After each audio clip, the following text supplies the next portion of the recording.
Je répète, derrière toute grande réussite se cachent de nombreux échecs.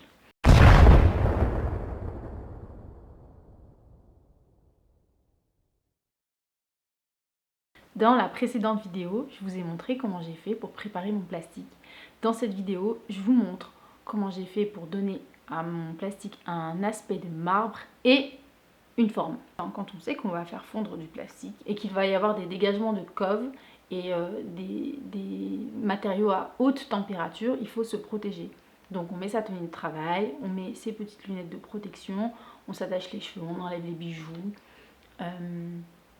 on porte des gants en silicone. Évidemment, on met son masque avec un filtre A2 qui va vous permettre de filtrer l'air.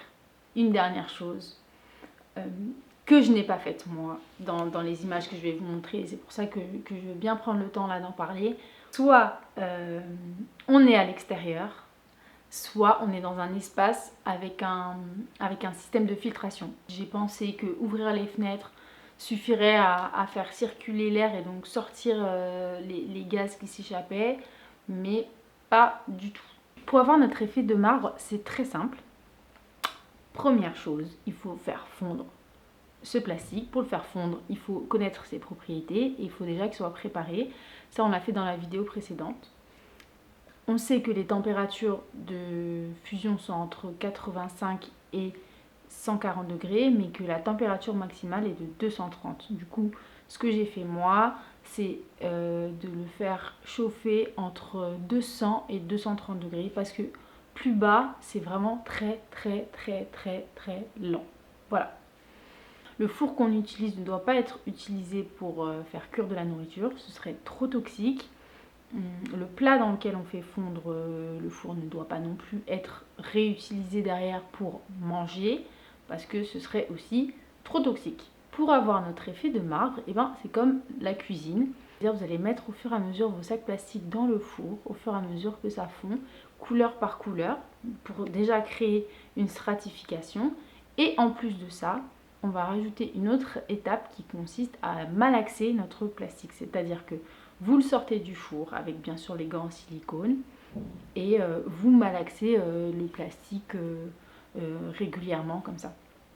Donc il y a un équilibre à avoir bien évidemment parce que quand le plastique refroidit, il durcit. Donc on le met dans le four, on le ressort du four, on le ressort du four, on le manipule rapidement, on le remet dans le four, etc. jusqu'à obtenir l'effet qui nous convient. Maintenant, il s'agit de lui donner une forme. L'idée de départ, c'était de reproduire la forme d'un saladier pour en faire un abat-jour. J'ai utilisé 2 saladiers en aluminium, 2 plaques de médium, dont une avec un trou d'un diamètre inférieur à celui du saladier, quelques serre-joints. Pour la fabrication de mon objet, comme agent démoulant, j'ai utilisé de l'huile d'olive. Je frotte mon huile d'olive, Mais quel talent, madame, quelle aisance dans le mouvement. Je récupère le plastique bien chaud, chaud bouillant, entre 200 et 230 degrés.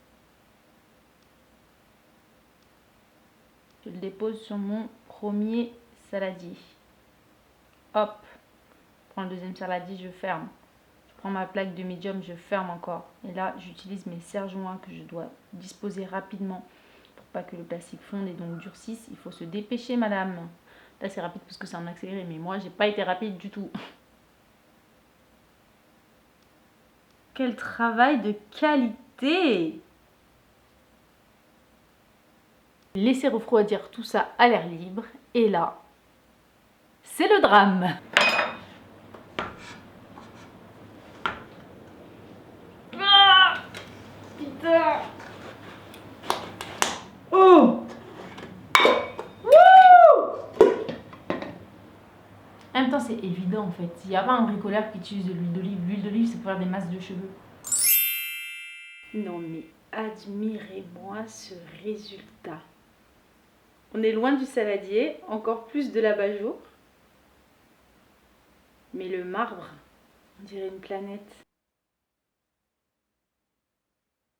Pour conclure d'un point de vue technique, Le plastique n'est pas descendu aussi bas que ce que j'attendais. Je pense qu'il faut investir ou fabriquer une presse, hydraulique ou manuelle.